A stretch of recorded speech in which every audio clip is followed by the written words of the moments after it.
হজে যে বক্তব্য করেছিলেন আর দিনের মৌলিক নীতিমালাগুলি বর্ণনা করেছিলেন, তারপরে বলেছিলেন এই কথাটি যে ওয়ালিয়ুবাল্লিগুশ শাহিদ আল গায়েব, যারা হাজির রয়েছে, যারা হাজির নেই, অনুপস্থিত আছে, গায়েব রয়েছে, তাদের কাছে পৌঁছে দেবে। সুতরাং সুদূর বাংলাদেশ, ভারতে আমরা যেখানে পৌঁছিব সেখানে হক কথা, সত্য কথা পৌঁছে দিতে হবে আমাদের। এই দায়িত্ব দিয়েছেন নবী করিম সাল্লাল্লাহু আলাইহি ওয়াসাল্লাম। ওয়াকাল আহমদ ইবনে হাম্বল, ইমাম আহমদ, দেখেন ইমাম আহমদের অনেক অন্ধ মুকাল্লিদ রয়েছে, যেমন ইমাম আবু হানিফা, শাফি, মালিক, তাদের মুকাল্লিদ অন্ধ ভক্ত রয়েছে। তিনি বলছেন, দেখেন তারা যে সতর্ক করেছেন উম্মতকে, জাতিকে, মুসলিমদেরকে, কি বলছেন? আজব তো লে কওমিন, সে সম্প্রদায়ের জন্য আমি আশ্চর্য হই, সেই সব লোকদের জন্য আমি আশ্চর্য হই, আরাফুল ইসনাদ ওয়া সিহাতাহু, যারা হাদিসের সনদ বুঝলো, সনদ মানে সূত্র, হাদিস বর্ণনা হয়ে কেমন করে এসেছে, কোনখান থেকে, ওয়া সিহাতাহু, আর হাদিস সহিহ না জয়ীফ তাও বুঝলো।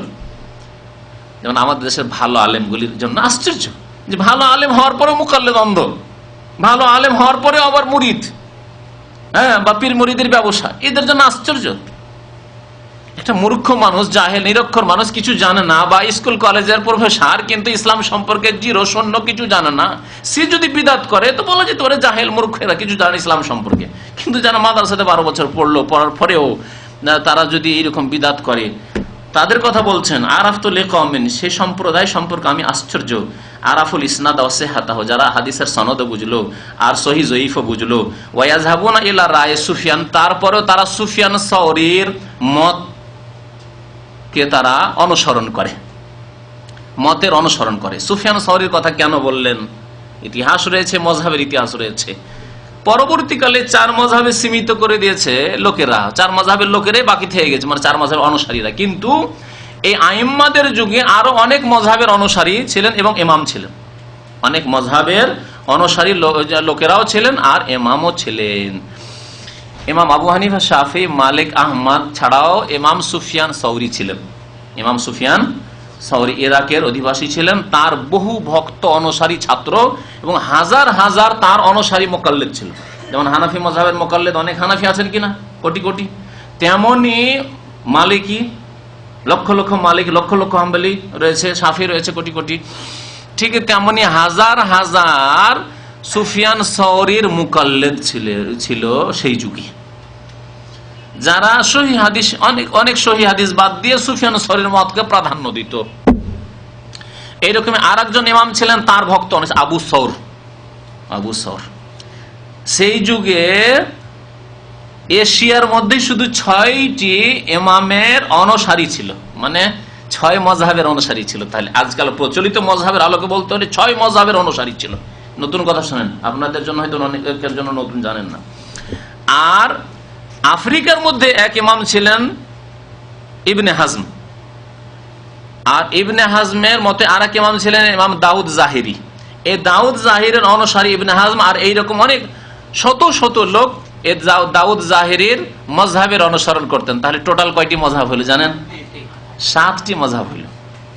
সেই যুগে 7 জন ইমামের অনুসারী ভক্ত ছিল, যাদের বলা যেতে পারে যে 7 মযহাবের অনুসারী। ইমাম আবু হানিফা, শাফি, মালিক, আহমদ, আর ইমাম সুফিয়ান সাওরী, আর ইমাম আবু সৌর, আর ইমাম দাউদ জাহিরি। এই দাউদ জাহিরির মযহাবের ওপর 6-7 খণ্ডে ফিকহের কিতাব রয়েছে, আল মুহাল্লা যে কিতাবের নাম, আমার কাছে রয়েছে সেই কিতাব। তাহলে যেমন তেমন মযহাব নাই, যে মযহাবের উপর এত বড় কিতাব লেখা হয়েছে, আল মুহাল্লা নামক কিতাব, ইমাম ইবনে হাজমের,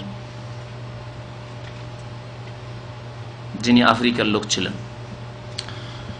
তো তাহলে যদি মযহাবের তাকলিদ করা ফরজ হতো, তাহলে ওই যুগে তো 7টি মযহাব ছিল, বাকি 3টি মযহাব ধীরে ধীরে ধীরে ধীরে মরে গেল কেন? তাহলে ওগুলোকে টিকিয়ে রাখতে হইতো। তারপরে ওই মরতে মরতে মরতে 4টি বাঁচলো, আর 4টি কেমন করে আঁকড়ে ধরলে এক শ্রেণীর লোকেরা, যে বাপরে এক ইসলামকে 4 ভাগে বিভক্ত করে ফেললো। আবার 4 ভাগে যে কত ভাগ হলো তা আল্লাহ পাক জানে।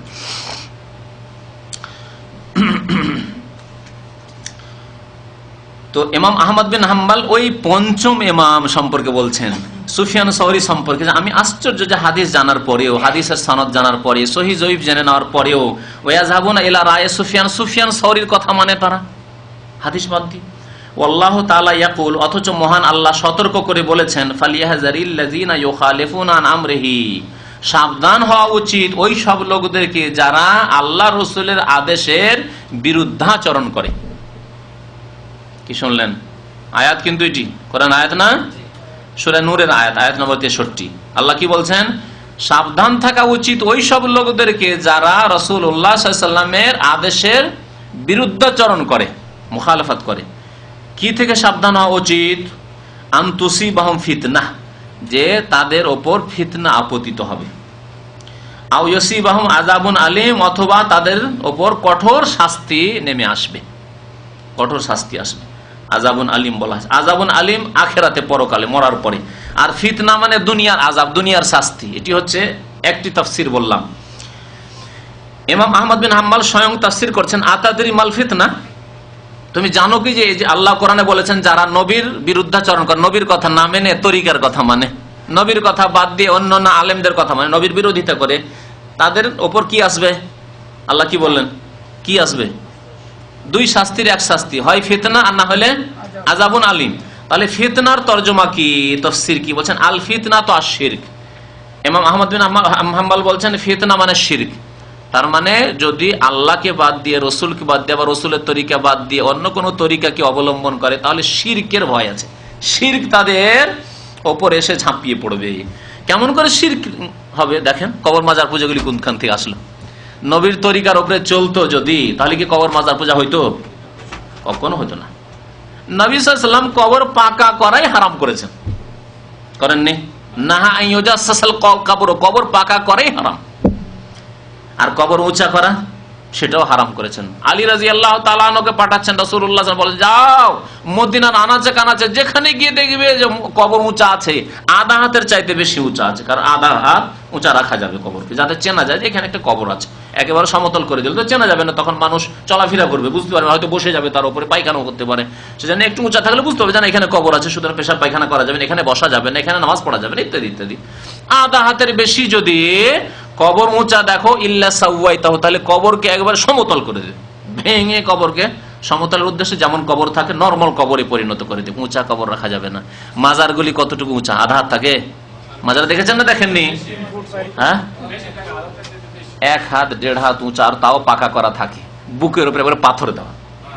হ্যাঁ, ওলির বুকের উপরে পাথর দিয়ে, বেয়াদবি নয় যে ওলির বুকের উপরে পাথর চাপিয়ে রেখেছেন। তো নবী করিম সাল্লাল্লাহু আলাইহি ওয়াসাল্লামের তরিকা মানলে এই সুফিয়ানা তাসাউফের পীর মুরিদি তরিকাগুলি আসতো না। আর পীর মুরিদি তরিকা না আসলে এইরকম অন্ধ ভক্তরা কবর পাকা করতো না। আর কবর পাকা না হলে ওরসের মেলা লাগতো না। আর ওরসের মেলা না লাগলে খাসি মোরগ জবাই হতো না, আর সেজদাও হতো না কবরে। বুঝতে পারছেন শেষ পরিণাম কোথায় পৌঁছালো? কবর পাকা করে। এই আশঙ্কার জন্যই তো নবী সাল্লাল্লাহু আলাইহি ওয়াসাল্লাম নিষেধ করেছেন, লান আল্লাহুল ইয়াহুদ ওয়ান নাসারা, আল্লাহ রাব্বুল আলামিন ইহুদি নাসারাদের উপর লানত অভিশাপ করেছেন। ইত্তাখাযু কুবুর আম্বিয়াহিম মাসাজিদা, তারা নবীরা মারা গেলে তাদের কবরগুলিকে সেজদার স্থানে পরিণত করতো, সেখানে গিয়ে তারা নামাজ পড়তো, সেজদা করতো, তাদের উপর লানত হয়েছে। সুতরাং এই উম্মতের যদি কিছু লোক গিয়ে সেখানে নামাজ পড়ে, সেখানে গিয়ে সেজদা করে, সেখানে গিয়ে খাসি মুরগ জবাই করে, তো লানত হবে না? এই থেকে সতর্ক করার জন্য তো ওয়াইন্নী আনহাকুম আন হাযা, আমি তোমাদেরকে সাবধান করছি, ইহুদি নাসারাদের পথে চলিও না তোমরা। সেই বুখারী শরীফের হাদিস, মুসলিম শরীফের হাদিস। আর কি অস্পষ্ট কিছু আছে যে জানতে পারলো না? তো শিরকে পতিত হবে যদি রসুলের বিরুদ্ধাচরণ করে। আতাদরি মাল ফিতনা, জানো কি ফিতনা কাকে বলে? আল ফিতনা তো শিরক। আল্লাহু তিনি অন্যরকম করে একটু ব্যাখ্যা করেছেন যে শিরকে কেমন করে মানুষ লিপ্ত হয়। আল্লাহ ইযা রাদ্দা বাযা কাওলিহি, হতে পারে যে আল্লাহ রসুলের কোনো কথা যদি খণ্ডন করে, যে না এটি মানলাম না, নবী সাল্লাল্লাহু আলাইহি ওয়াসাল্লামের কোনো কথা কেউ মানলো না, অমান্য করলো, কোন সুন্নত মানলো না, বাদ দিয়ে দিল, তাহলে কি হতে পারে? আইয়াকা ফি কালবিহি শাইয়্যুম মিনাজ যায়গ, তাহলে হতে পারে অন্তরে সামান্যতম বক্রতা সৃষ্টি হতে পারে। নবীর কথা না মানলে তখন অন্তর বাঁকা হয়ে যায়, আল্লাহর গজব। নবীর রাস্তা ছেড়ে দিলে, নবীর হাদিস ছেড়ে দিলে, তখন অন্তর বাঁকা, এদিকে ওইদিকে বাঁকা হয়ে গেল। যখন বাঁকা হয়ে যাবে তখন ফায়াহলিকু, হালাক হয়ে যাবে, ধ্বংস হয়ে যাবে। কারণ নবীর রাস্তা থেকে বাঁকা হলেই আর অন্তরে বক্রতা আসলে মানুষ ধ্বংস হয়। নাস্তিক হয় কেন মানুষ? অন্তরে বক্রতা, আল্লাহর তৌহিদ ছেড়ে দিয়েছে, নাস্তিক হয়ে গেছে। মুশরিক হয় কেন? আল্লাহর তৌহিদ ছেড়ে দিয়েছে, এদিক সেদিক চলে গেছে, কবর মাজার এই সেই ওই সবে লেগে গেছে। তো এইভাবে মানুষ ধ্বংস হয়। আর একটি হাদিস শোনেন, ওয়ান আদি ইবনে হাতিম, যাতে রয়েছে এই আসল আজকের বিষয়বস্তুর ব্যাখ্যা। আদি ইবনে হাতিম রাদিয়াল্লাহু তাআলা। আদি ইবনে হাতিম জানেন কে? হ্যাঁ, কে ছিলেন? হাতেম তাইর ছেলে। হাতেম তাইর কিসসা কাহিনী আমাদের কাছে খুব মশহুর, প্রসিদ্ধ, জানেন না? হাতেম তাই কিসে তিনি মশহুর ছিলেন? অত্যন্ত সাখী এবং দাতা ছিলেন। হাতেম তাই ছোটকাল থেকে সাখী ছিলেন। যখন 12-14 বছরের ছেলে, আমরা ওই আদবের কিতাব মানে সাহিত্য, আরবি সাহিত্যের কিতাবে হাতেম তাইর জীবনী পড়েছি। হাতেম তাই 12-13 বছরের ছেলে, দাদার উঁট চড়াতে। দাদা খুব পয়সাওয়ালা মানুষ, উঁটের বড় বড় পাল ছিল, অনেক শত শত উঁট তার। তো এই হাতেম তাইদের বাড়ি ছিল সৌদি আরবে যে হায়েল আছে না, হায়েল এলাকার দিকে। তো হাতেম তাই ছোট ছেলে, দাদার উঁট চড়েছে।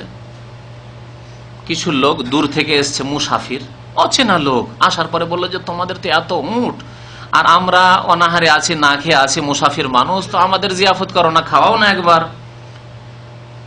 তখন হাতেম তাই 12-13 বছরের ছেলে বলছে, আপনার কয়জন আছেন? বলছে, আমরা বেশি না, 10-12 জন আছি। তখন জয়জন লোক তয়জনের জন্য 10টি উট জবাই করে দিলেন। 12 জন ছিলেন, 12টি উট জবাই করে দিলেন। 12টি উট 12-13 বছরের ছেলে দিল জবাই করে। আর কার উট? দাদার উট। দাদা উট চড়াইতে পাঠিয়েছে। দাদা জানতে পারলো, আশেপাশের ছেলেরা এসে বললো, আর জানো তোমার নাতি কি করেছে? 12 জনের জন্য 12টি উট জবাই করেছে। একটা উটে 100টি লোক খাবে হয়তো। হ্যাঁ, খাওয়াইলে আমাদের দেশের মতো করে খাওয়াইলে 50-100টি লোককে একটা উটে খাওয়ানো যাবে। আরবদের মেহমান নওয়াজি এরকমই হইতো। আজকালও দেখছেন না, একটা দুটা যদি মেহমান হয় তার জন্য গোটা গানাম নিয়ে এসে, একবারে সিদ্ধ গানাম নিয়ে এসে থালার উপরে রেখে দিল। দেখেছেন না? দেখেননি? হ্যাঁ, তাহলে এটি তাদের পুরনো ট্রেডিশন, এটা কোনো নতুন ব্যাপার নাই। উট আপনারা তো শুধু হয়তো ছাগলই দেখেছেন, কিন্তু উট হয় এখনো। বড় বড় যেগুলি পার্টি হয় তার যে গোটা উটকে কাটাকাটি হয় না, কাটাকাটি হয় ছোট ছোট মোটো পার্টিতে। বড় পার্টি হলে গোটা উটকে চড়িয়ে দেওয়া হয়েছে, তারপরে গোটা উটকে এমন করে সিদ্ধ করে দেওয়া হয়েছে, নিয়ে এসে দস্তরখানে একটা গোটা উট হাত পা নাক মুখ সব রেখে দেওয়া হয়েছে। হ্যাঁ, এখনো তা আছে। হ্যাঁ, এখন আছে তাদের পুরনো ট্রেডিশন। তারপরে ছিঁড়ে ছিঁড়ে খাচ্ছে, উট থেকে ছিঁড়ে ছিঁড়ে খাচ্ছে। জিভা বেরিয়ে আছে, দেখেছেন? ছাগলের জিভা বেরিয়ে, আর ছাগল জিভার উপরে ঘাস লেগে আছে, তা দেখেছি এরকম আমি। হ্যাঁ, খাচ্ছে। তো হাতেম তাই করলেন, পুড়িয়ে খাওয়াইতে শুরু করলেন। আর ওইদিকে দাদা জানতে পেরেছে, আসার পরে সেদিকে কথা তো সত্যি। তারপরে তাকে ধমক দিয়ে বাড়ি থেকে তাড়িয়ে দিল, আর বাড়িতে চড়তে দেবো না, দুষ্ট কোথাকার, তুমি আমার এতটি উটকে তুমি নষ্ট করলে। বাড়ি থেকে তাড়িয়ে দিল। বাড়ি থেকে যখন তাড়িয়ে দিল তার দাদা, তখন সে একটি কবিতা পাঠ করি, ছোট্ট থেকে কবিতা রচনা করতে পারত। কবিতা পাঠ করলো যে, যাক আমি ভালো কাজই তো করেছি, খারাপ কাজ তো করিনি, কোনো অপরাধ করেছি? অপরাধ তো করিনি, এই জন্য যদি বাড়ি থেকে আমার দাদা তাড়ায় কোনো অসুবিধা নেই। এই হাতেম তাইর ঘটনা। তার ছেলে আদি, সৎ মানুষ যদি হয় তো তার ছেলেও সৎ হয়, তাই না? আল্লাহ তখন ভালো তৌফিক দেয়। সৎ মানুষের ছেলেদেরকে আল্লাহ ভালো তৌফিক দান করে। এর বাস্তব প্রমাণ হচ্ছে আদি বিন হাতেম। এই হাতেমের ছেলে আদি রাদিয়াল্লাহু তাআলা আনহু মুসলমান হয়ে গেলেন। এরা বংশগত খ্রিস্টান ছিলেন, এরা মুশরিক পত্তলিক না। মক্কার লোকেরা মুশরিক, মদিনার লোকেরা মুশরিক অথবা ইহুদি ছিল, কিন্তু এই সব এলাকায়, হাইল এলাকায় কিছু খ্রিস্টান ছিল, যেমন নাজরান এলাকায় কিছু খ্রিস্টান ছিল, আরব জগতে, জাজিরা আরবে। তো আদি বিন হাতেম বংশগত খ্রিস্টান ছিলেন। আদি মুসলমান হয়েছেন, হাতেম সময় পায়নি, কিন্তু আদি রাদিয়াল্লাহু তাআলা তিনি মুসলমান হয়েছেন। এই আদি বিন হাতেম বলছেন যে, আমি খ্রিস্টান ছিলাম, মুসলমান হলাম। নবী করিম সাল্লাল্লাহু আলাইহি ওয়াসাল্লাম আমার সামনে একটি আয়াত পাঠ করলেন, আন্নাহু সামিআন নবী সাল্লাল্লাহু আলাইহি ওয়াসাল্লাম ইয়াকরাউ হাযিহিল আয়াহ। এই আয়াতটি পাঠ করে শোনাল। কি আয়াত? ইত্তাখাযু আহবারাহুম ওয়া রুহবানাহুম আরবাবাম মিন দুনিল্লাহ ওয়াল মাসীহ ইবনে মারইয়াম। খ্রিস্টানদের সম্পর্কে আয়াত নাযিল হয়েছিল, খ্রিস্টানদের সম্পর্কে এই আয়াত নাযিল হয়েছিল। আদি বিন হাতেম যেহেতু খ্রিস্টান থেকে মুসলমান হয়েছিলেন, তাই নবী করিম সাল্লাল্লাহু আলাইহি ওয়াসাল্লাম এই আয়াতটি শোনালেন তাকে, যে তারা অর্থাৎ খ্রিস্টানরা ইত্তাখাযু তারা সাব্যস্ত করেছে, মেনে নিয়েছে, আহবারাহুম তাদের আলেমদেরকে, তাদের পণ্ডিতদেরকে। আহবার হাবরুনের জামা, হাবরুন মানে আলেমুন। আমাদের ইসলামিক ভাষায় যেমন শরীয়তের কোরআন এবং হাদিসের পণ্ডিতদেরকে কি বলা হয়? আলেম, ওর বহু বচন হচ্ছে ওলামা, তাই না? ইহুদি খ্রিস্টানদের ধর্মীয় যারা পণ্ডিত, তাওরাত ইনজিলের বাইবেলের যারা পণ্ডিত, তাদেরকে বলা হতো হাবর, একজন হাবর, আর বহু বচন হচ্ছে আহবার।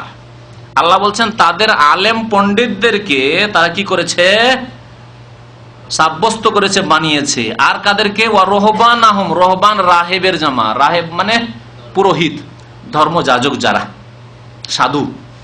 হিন্দুদের যেমন সাধু সন্ন্যাসী, হ্যাঁ, তেমনি ইহুদি খ্রিস্টানদের মধ্যে তার পুরোহিত, জি। আর মুসলিম সমাজে বলা যেতে পারে আবেদ, হয়তো আলেম নয় কিন্তু বড় পরেজগার, আল্লাহওয়ালা, তাহাজ্জুদ পড়ে, চাস্তের নামাজ পড়ে, ইশরাকের নামাজ পড়ে, খুব নেক লোক, সবসময় যখন দেখেন মসজিদে শুধু কখনো কোরআন নিয়ে আছে, কখনো নামাজ পড়ছে, এইরকম লোক। এটা হচ্ছে সুন্নতি আবেদ। আর বিদাতি রহবান আমাদের মুসলিম সমাজের হচ্ছে এই পীর মুরিদির ব্যবসায়ীরা, যারা তসবিহ নিয়ে তসবিহ জপছে আর লোকজনকে স্বীকার করছে, হ্যাঁ। তো পীর মুরিদির ব্যবসায় যারা বিদাতি জিকির আজকার করছে, এরা রহবান। ইসলামে রহবানিয়াত নেই। নবী করিম সাল্লাল্লাহু আলাইহি ওয়াসাল্লাম রহবানিয়াত ফিল ইসলাম, ইসলামে এ পুরোহিত্য নেই। ইসলামে রহবানিয়াত অর্থাৎ বৈরাগ্যবান, সন্ন্যাসী হয়ে যাবে, ঘর সংসার ছেড়ে দিবে, সংসার ত্যাগ করবে, স্ত্রী ছেড়ে দিবে, ছেলে মেয়েদেরকে ছেড়ে দিয়ে বনে জঙ্গলে চলে যাবে, আর শুধু আরাধনা উপাসনায় মেতে থাকবে, ইসলামে জায়েজ নেই, হারাম। এটি আগের যুগে ছিল, ইহুদি খ্রিস্টানদের মধ্যে ছিল। তো আল্লাহ রাব্বুল বলছেন যে খ্রিস্টানরা কি করেছিল, তাদের ধর্মীয় জ্ঞানীদেরকে অর্থাৎ পণ্ডিতদেরকে, আহবার ও রহবানহম তাদের পুরোহিতদেরকে, ধর্মযাজকদেরকে, তারা আরবাবা মিন দুনিল্লাহ, আল্লাহকে বাদ দিয়ে রব বানিয়ে ফেলেছে, প্রভু বানিয়ে ফেলেছে। ওয়াল মাসিহ ইবনে মারইয়াম, আর মারইয়ামের সন্তান মাসিহ আলাইহিস সালাম, ঈসা আলাইহিস সালামকেও তারা রব বানিয়ে ফেলেছে। তারা ঈসা আলাইহিস সালামের পূজা করা শুরু করেছিল ইবনুল্লাহ, আল্লাহর পুত্র বলে। হ্যাঁ, আল্লাহকে ভেতরে আল্লাহর পুত্রকে রাজি রাখতে হবে। যেমন দেশে নেত্রীকে খুশি করতে হলে তার ছেলেকে খুশি রাখতে হবে, ঠিক না? তার ছেলের মাধ্যমে তার মা পর্যন্ত পৌঁছা যাবে, এসব আছে কি নেই? হ্যাঁ।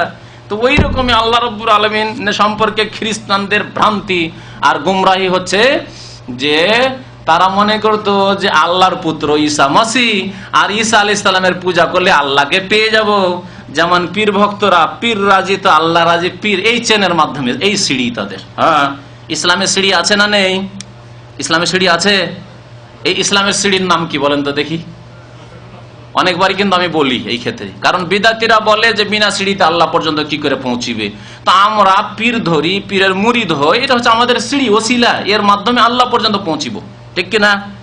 আপনি একজন তাওহীদবাদী মুসলিম, সুন্নাতের অনুসারী মুসলিম, আপনি ওসব বিদাত করে পীর মুরিদের ব্যবসায় বিশ্বাসী নন। তো আপনাকে যদি বলি আল্লাহ পর্যন্ত পৌঁছিতে হবে, এর সিঁড়ি কি?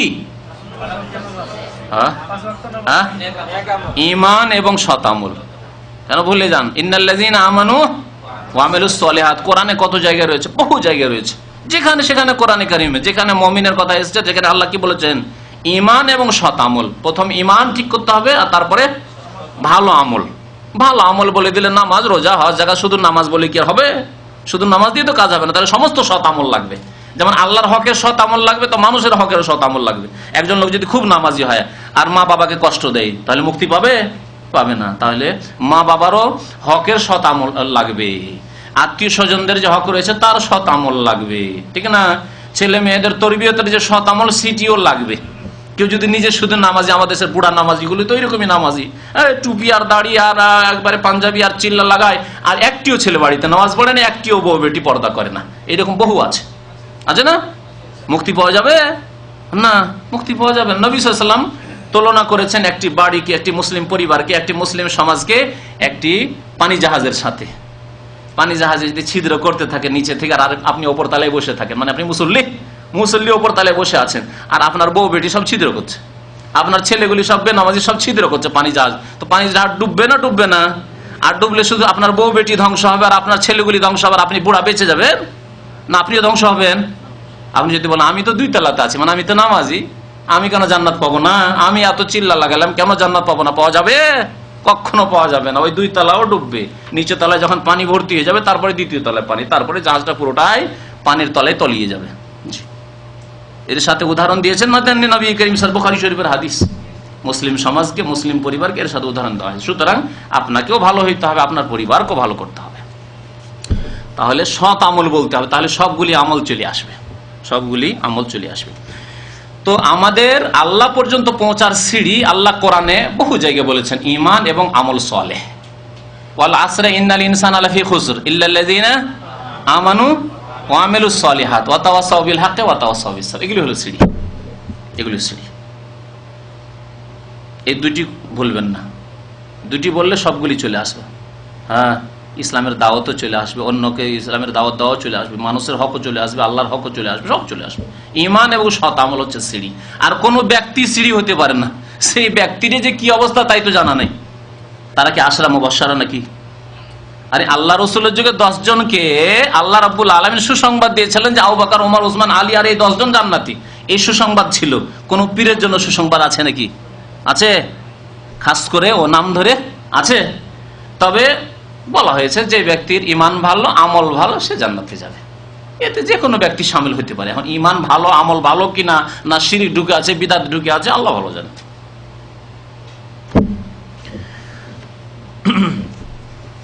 তো খ্রিস্টানরা তাই করেছিল।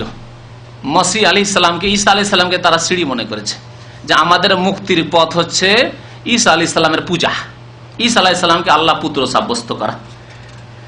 ওয়াল মাসিহ ইবনে মারইয়াম ওমা উমিরু ইল্লা লিয়াবুদু ইলাহান ওয়াহিদ, অথচ তাদেরকে একমাত্র এক ইলাহর ইবাদতের আদেশ করা হয়েছিল। তিনি কে? এক ইলাহ কে? আল্লাহ রাব্বুল আলামিন। ওমা উমিরু, তাদেরকে আদেশ করা হয়েছিল একমাত্র ইলাহান ওয়াহিদা, এক আল্লাহ রাব্বুল আলামিনের ইবাদতের। লা ইলাহা ইল্লা হুয়া, যার ছাড়া আর কোন সত্য মাবুদ নেই, সত্য উপাস্য নেই। সুবহানাহু, তিনি পাক ও পবিত্র। আম্মা ইউশরিকুন, তাদের শিরক থেকে, তাদের শিরক থেকে, মুশরিকি আমল থেকে আল্লাহ রাব্বুল আলামিন পাক ও পবিত্র। আল্লাহর কোনো অংশীদার, পার্টনার নেই, না সন্তান আছে, কোনো কিছু নেই। ফাকুলতু লাহু, এই আদি বিন হাতেম খ্রিস্টান থেকে মুসলমান হয়েছেন, তিনি যখন আয়াত শুনলেন যে আয়াত তো খ্রিস্টানদের সম্পর্কে বলা হচ্ছে, তখন তিনি বললেন যে ইন্না লাসনা না'বুদুহুম ইয়া রাসূলুল্লাহ, হে আল্লাহ রসুল, আমরা তো পুরোহিতদের, পণ্ডিতদের, ধর্মযাজকদের পূজা করতাম না। বুঝতে পারলেন অভিযোগ, এতরাজ? বুঝতে পারলেন না পারলেন না? আল্লাহ কোরআনে বলছেন যে হে খ্রিস্টানরা, তোমরা তোমাদের পণ্ডিতদেরকে আর ধর্মযাজকদেরকে কি করেছো? রব বানিয়ে ফেলেছো, আল্লাহকে বাদ দিয়ে। আদি বিন হাতেম বুঝতে পারলেন না ব্যাপারটি, যে খ্রিস্টানদের সম্পর্কে এরকম কথা কেন বলা হলো। আমরা তো তাদের পূজা করতাম না, আমরা তো আল্লাহর ইবাদত করতাম। ইন্না লাসনা না'বুদুহুম, আমরা তো পণ্ডিতদের, আলেমদের ইবাদত করতাম না। ওই রকমই যদি আমাদের মুসলিম সমাজের বিদআতপন্থীরা বলে আমরা তো পীরকে সিজদা করি না, চরমনাইয়ের ভক্তরা বলবে যে কোথায়, আমরা চরমনাই পীরকে সিজদা করি না। কথা তো ঠিক, এতটুকু ঠিক কিনা? সিজদা করে কি? সিজদা করে না। শর্ষিনার ভক্তরা যদি বলে আমরা তো দেখেছি শর্ষিনা পীরকে তো সিজদা করা হয় না, সিজদা করি না, যেমন বলেছেন আদি বিন হাতেম বলেছেন, তেমনি এরাও বলবে, ঠিক কিনা? উত্তরটা শোনেন, নবী সাল্লাল্লাহু আলাইহি ওয়াসাল্লাম কি উত্তর দিয়েছিলেন আদি বিন হাতেমকে, তাই শোনেন। যখন আদি বিন হাতেম বললেন ইয়া রাসূলুল্লাহ, কেমন কথা বলে হলো, খ্রিস্টানরা তো তাদের ধর্মগুরুদের পূজা করতো না। কালা আলাইসা ইউহাররিমুনা মা আহাল্লাল্লাহ ফাতুহাররিমুনা, এমনটা কি হইতো না যে আল্লাহ যা হালাল করেছেন তা তোমাদের ধর্মের পণ্ডিতরা এবং ধর্মযাজকরা কি করত? হারাম করে দিত। আল্লাহর হালাল করা জিনিস তারা হারাম করে দিত। এতদিন ধরে শুনে আসছেন হালাল হালাল হালাল, হঠাৎ করে খ্রিস্টানদের জন্য হারাম করে দিল। আর আজ পর্যন্ত, কিয়ামত পর্যন্ত এরা রাখবে খ্রিস্টানরা।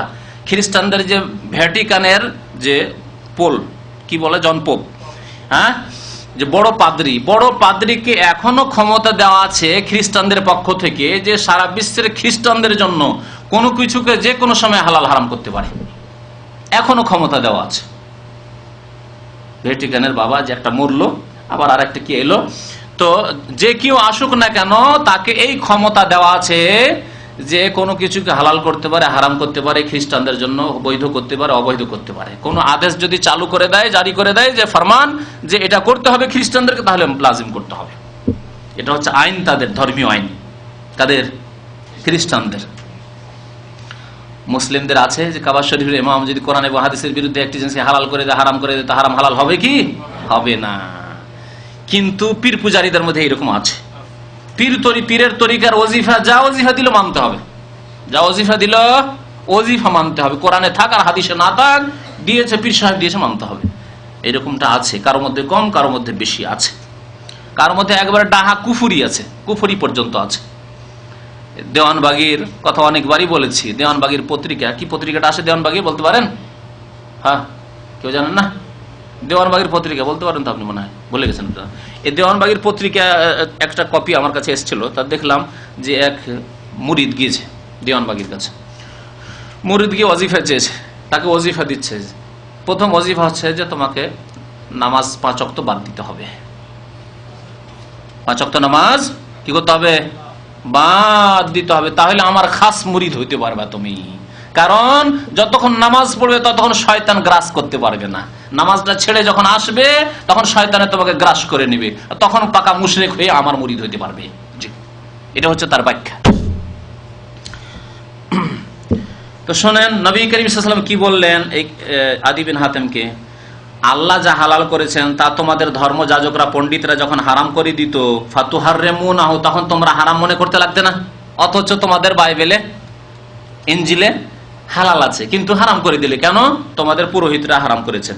ওয়ায়ুহিল্লুনা মা হারামাল্লাহ, আল্লাহ হারাম করেছেন আর তোমাদের ধর্মযাজকরা হালাল করে দিল, তখন তোমরা হালাল মনে করতে না? ফাতুহিল্লুনাহু, হালাল মনে করতে না করতে না? জিজ্ঞাসা করলেন, বুঝতে পারলেন প্রশ্ন? ফাকুল, তো তখন আদি বিন হাত বলে, হ্যাঁ এটা করতাম। আমরা ধর্মযাজকদের এত মানতাম যে তারা একটা কিছু বলে দিলে আমরা তা অবশ্যই মানতাম। এতদিন হালাল, কিন্তু এখন হারাম হয়ে গেল কেন? আমাদের ধর্মযাজকরা পণ্ডিতরা বলেছেন, হুজুররা বলেছেন, তাদের হুজুররা। ওই রকম যদি মুসলিম ধর্মের এইরকমই করেন যে আমার হুজুরজি বলেছেন এতদিন হালাল কিন্তু এখন হারাম, এতদিন হারাম এখন হালাল, এইরকম যদি করেন, আমার নেতা, আমার মালিক, আমার পার্টির নেতা, আমার রাষ্ট্র নেতা হারাম করেছেন তাই হারাম, জায়েজ বলছেন তাই জায়েজ, বৈধ বলেছেন তাই বৈধ, তাহলে এই হাদিসের আওতাভুক্ত হবে। কালা ফাতিলকা ইবাদাতুহুম, নবী করিম সাল্লাল্লাহু আলাইহি ওয়াসাল্লাম বলে এটি তো হচ্ছে তাদের পূজা করা, যে তারা হালাল করে দিল হারাম জিনিসকে, তাই তুমি হালাল করে নিলে, আর তারা হারাম করে দিল হালাল জিনিসকে, তাই তুমি তাকেও হারাম মনে করে নিলে।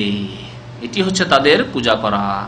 তাহলে একে বলা হয় শিরকুত্তা, এর নাম হচ্ছে শিরকুত্তা। শিরকুত্তা মানে কি?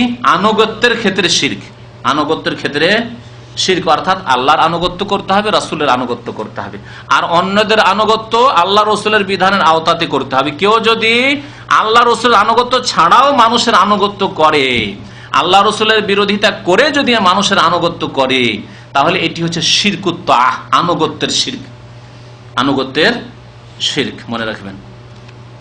এই হাদিসটি ইমাম আহমদ রহমতুল্লাহ আলাইহি বর্ণনা করেছেন মুসনাদ আহমদে, ইমাম তিরমিজি বর্ণনা করেছেন এবং ইমাম তিরমিজি হাদিসটিকে হাসান বলেছেন। সাল্লাল্লাহু আলাইহি মুহাম্মদ। স্পষ্ট হাদিসের অর্থ না স্পষ্ট নয়? যদি কারো প্রশ্ন থাকে করেন, সময় বেশি নাই। হ্যাঁ, কত প্রশ্ন?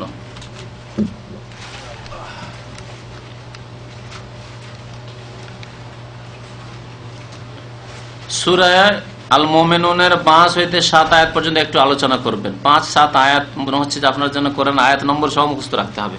তবে এই আয়াতগুলিতে যে বিষয়টি রয়েছে সেটা হচ্ছে যে ওয়াল্লাযীনা হুম লিফুরুজিহিম হাফিজুন, লজ্জা স্থানের হেফাজত করে মুমিন।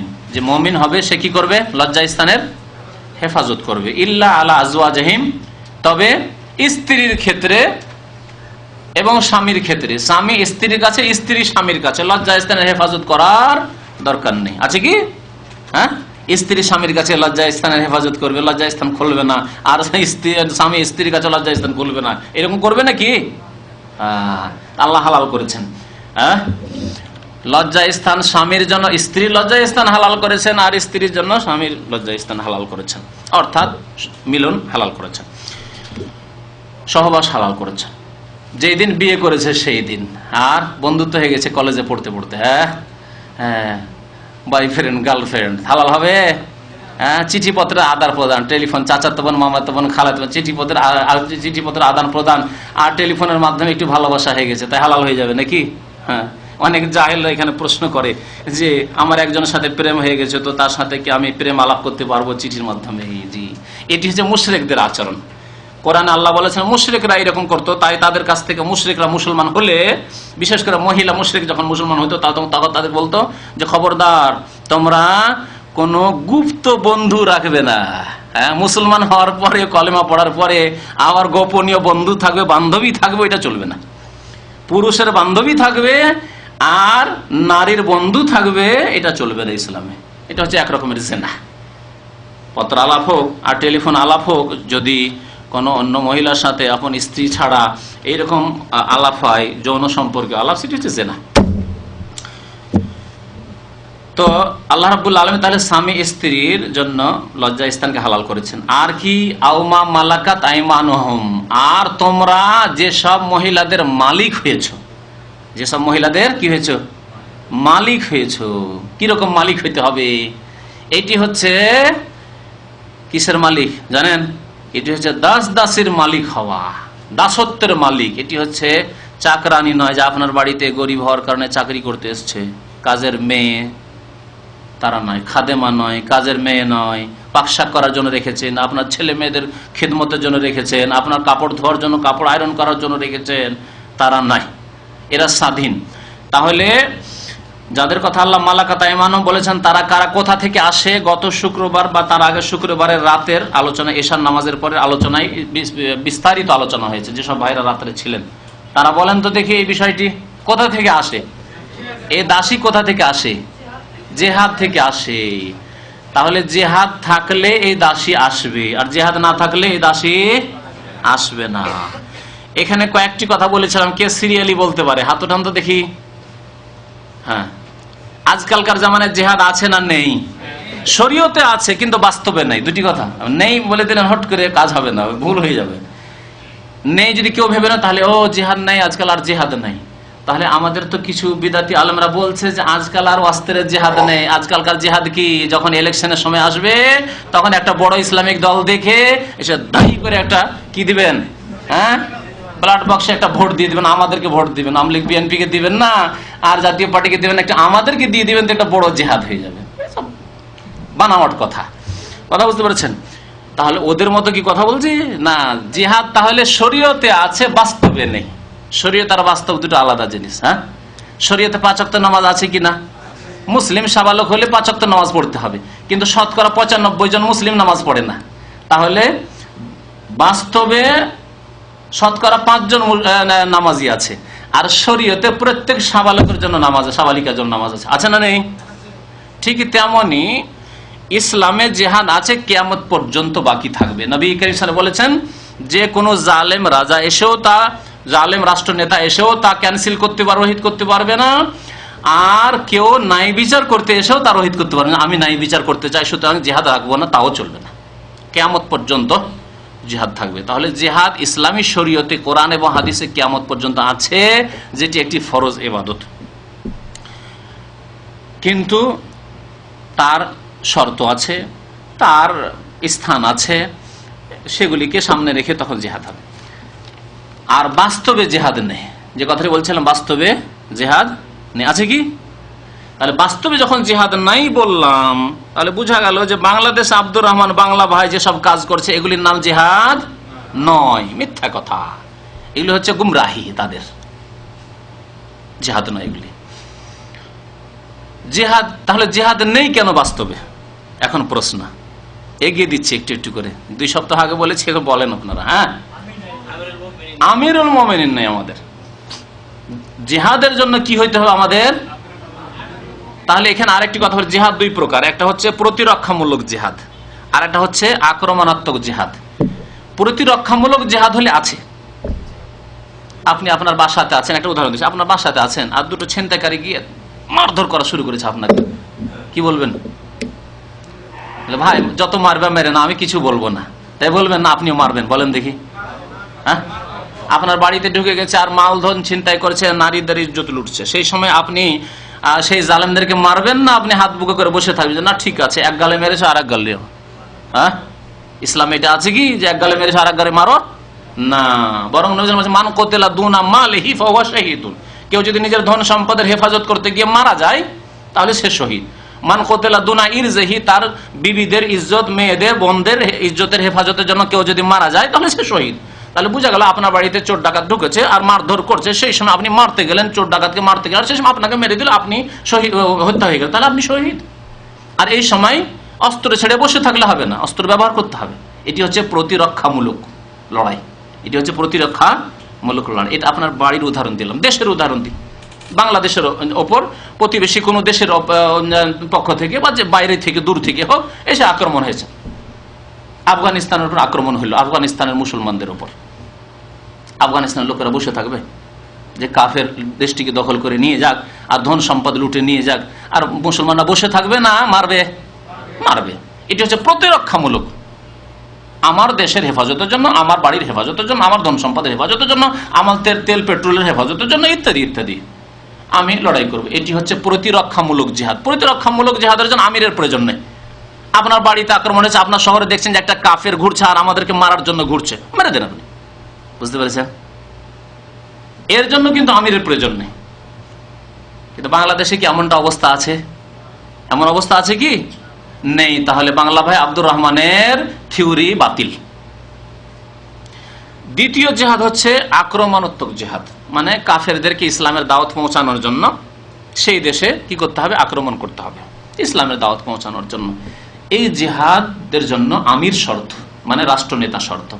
ইসলামিক রাষ্ট্রনেতা আমিরুল মুমিনিন। আমাদের আমিরুল মুমিনিন নেই, আছে কি? মুসলিম বিশ্বে সৌদি আরব ছাড়া অন্য জায়গায় আমিরুল মুমিনিন নেই। যখন আমিরুল মুমিনিন নাই, মানে আমিরুল মুমিনিন কি হবে? তাহলে এটাও জানতো আমিরুল মুমিনিন নেই। তো বলবেন যে আমার তো রাষ্ট্রপতি আছে। যে কোনো মুসলিম দেশের লোকের বলে আমাদের রাষ্ট্রপতি তো আছে, অমুক বিশ্বাস, অমুক তমুক আছে, তো নামগুলি তো ভালোই। হ্যাঁ হ্যাঁ, তো আমিরুল মুমিনিন কে? আমিরুল মুমিনিন সেই ব্যক্তি যিনি কোরআন এবং হাদিস দিয়ে বিচার করবেন, দেশ চালাবেন। কোরআন এবং হাদিস দিয়ে যদি দেশ পরিচালনা করা হয়, এক্ষুনি বাংলাদেশে শুরু হয়, এক্ষুনি পাকিস্তানে শুরু হয়, তাহলে বলবো যে সেটি হচ্ছে কি ইসলামিক দেশ, এবং আমিরুল মুমিনিন পেয়ে গেলাম, আমরা পেয়ে গেছি।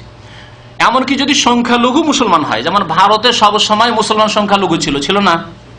মোগলদের যুগে কি মুসলমানদের সংখ্যা বেশি ছিল নাকি? কখনো ছিল না। সব সময় হিন্দুদের সংখ্যা বেশি ছিল। এখনো যেমন হিন্দুদের সংখ্যা বেশি আছে, তখনও হিন্দুদের সংখ্যা বেশি ছিল। কিন্তু মুসলমানদের সংখ্যা কম হলেও রাষ্ট্রনেতা কে ছিলেন? মোগলদের যুগে, ইংরেজদের আগে মুসলমান ছিলেন। বাবর ছিলেন, আকবর ছিলেন, জাহাঙ্গীর ছিলেন, শাহজাহান ছিলেন, বিশেষ করে আলমগীর আওরঙ্গজেব যিনি ছিলেন সত্যি সত্যি ইসলামিক বাদশাহ, আমিরুল মুমিনিন।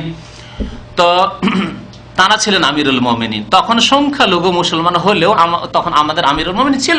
আমাদের পূর্বপুরুষ যারা মুসলমান ছিলেন ভারত উপমহাদেশে, তখন অখণ্ড ভারতে সবই ভারত ছিল, তখন আমাদের আমিরুল মুমিনিন ছিলেন।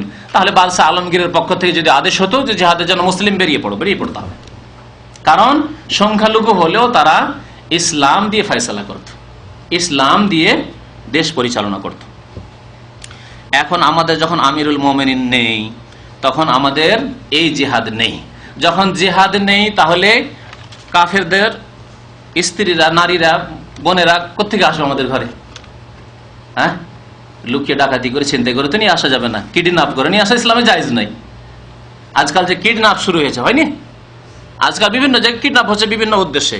কোন মুসলিম যদি বলে, বাংলা ভাইওয়ালা মুসলিম, যে আমরা কাফেরদের নারীদেরকে কিডন্যাপ করে নিয়ে চলে আসবার, এটি আমাদের দাসী হয়ে গেল, চলবে না? চলবে না। বীর মুজাহিদের মতো আমিরুল মুমিনিনের নেতৃত্বে লড়াই করে পরাজিত করে কাফেরদেরকে, তারপরে যে মহিলাগুলি পাওয়া যাবে সেগুলি হলো দাসী। তারপরে সেগুলি আপনি সরাসরি আপনি স্পর্শ করতে পারেন, আপনার জন্য হারাম। সরাসরি আপনি ধরেছেন, আমি ধরেছি, আমার চলবে? ধরে নিয়ে এসে কি করতে হবে?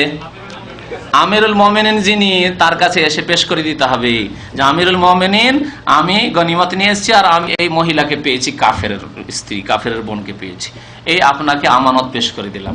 আমিরুল মুমিনিন যুদ্ধ শেষ হয়ে যাওয়ার পরে কে কে যুদ্ধে অংশ নিয়েছিল তাদেরকে, যারা ঘরে বসে আছে তাদেরকে দেবে না, যারা ঘরে বসে আছে কাপুরুষ জিহাদ করতে জানি তাদেরকে দেবে না, যারা রক্ত বইয়েছে, যারা অস্ত্র ব্যবহার করেছে, যারা কাফেরদেরকে পরাজিত করেছে, তাদের মাঝে তখন বন্টন করবে। যাকে যোগ্য মনে করবে তাকে দেবে, সবার জন্য জুটে সবাইকে দেবে। আর যদি দেখায় সবার জন্য সম্ভব নয়, তাহলে কাউকে ধন সম্পদ দিল, কাউকে নারী দিল, বা তাদের মধ্যে কে যোগ্য, কাকে দেওয়া দরকার, কে হকদার, কাকে দিলে ফায়দা রয়েছে, সেটি আমিরুল মুমিনিনের ইচ্ছাধীন, তিনি ফয়সালা করবেন। এটি হচ্ছে ইসলামে দাসীর বিধান, আর এটি কিয়ামত পর্যন্ত আছে। অনেকে না জানার কারণে বলে আজকাল দাসী নেই। না, দাসী নেই মানে বাস্তবে নেই, কিন্তু শরীয়তে আছে। যেমন জিহাদ বাস্তবে নেই কিন্তু শরীয়তে আছে, তেমনি দাসী শরীয়তে আছে, বাস্তবে নেই। বাস্তবে যখন নেই, যেমন আমেরিকা এককালে আফ্রিকার উপর খুব জুলুম চালিয়েছে। যারা ইতিহাস জানেন, এই আফ্রিকার ইতিহাস আর আমেরিকার ইতিহাস, তারা অনেকেই জানেন হয়তো। আমেরিকা কি করেছে, এরা আমেরিকা ইউরোপ থেকে জলদস্যু আসতো, মানে সামুদ্রিক ডাকাত। এরা ডাকাতি করতো আফ্রিকায়, আটলান্টিকের তীরে আসতো, আর আসার পরে আফ্রিকান লোকগুলিকে ধরে ধরে জাহাজে ভরে বকরি ছাগলের মতো করে নিয়ে চলে যেত। অনেকে রাস্তায় মরে সাফ হয়ে, তার অনেককে নিয়ে যেত দাসদাসী বানিয়ে, তখন এদেরকে দাসদাসী করে ইউরোপ আমেরিকাতে রাখতো। জি, কাফেরদের কাছে হালাল হারামের কোনো পার্থক্য নেই, কিন্তু একজন মুসলিম যে আল্লাহকে ভয় করে, পরকালে বিশ্বাসী, তার জন্য জায়েজ নয় যে তার পয়সা আছে সুতরাং কিনে নিয়ে চলে আসবে, অথবা ক্ষমতা আছে কাউকে জবরদস্তি উঠিয়ে নিয়ে চলে আসবে আর তার দাসী হয়ে যাবে, এটা ইসলামে নেই, হালাল হবে না, সেটি জেনা হবে, সেটি জেনা। কিন্তু বীর পুরুষের মতো লড়াই করে আসবে আমিরুল মুমিনের নেতৃত্বে, তারপরে কাফেরদের নারীদেরকে বন্ধুদেরকে পেলে সেগুলি তখন তাদের জন্য হালাল হবে, কিন্তু আমিরুল মুমিন যাকে দেবে তার জন্য হালাল হবে, এবং তার জন্য 1 মাস ইদ্দতও আছে, 1 মাস হাইজ হওয়ার পরে তারপরে হালাল হবে। জি, আশা করি যথেষ্ট এই সম্পর্কে। ওয়াসাল্লাল্লাহু আলা নবিয়িনা মুহাম্মদ। قال رسول الله صلى الله عليه وسلم لأن يهدي الله بك رجلا واحدا خير لك من حمر النعم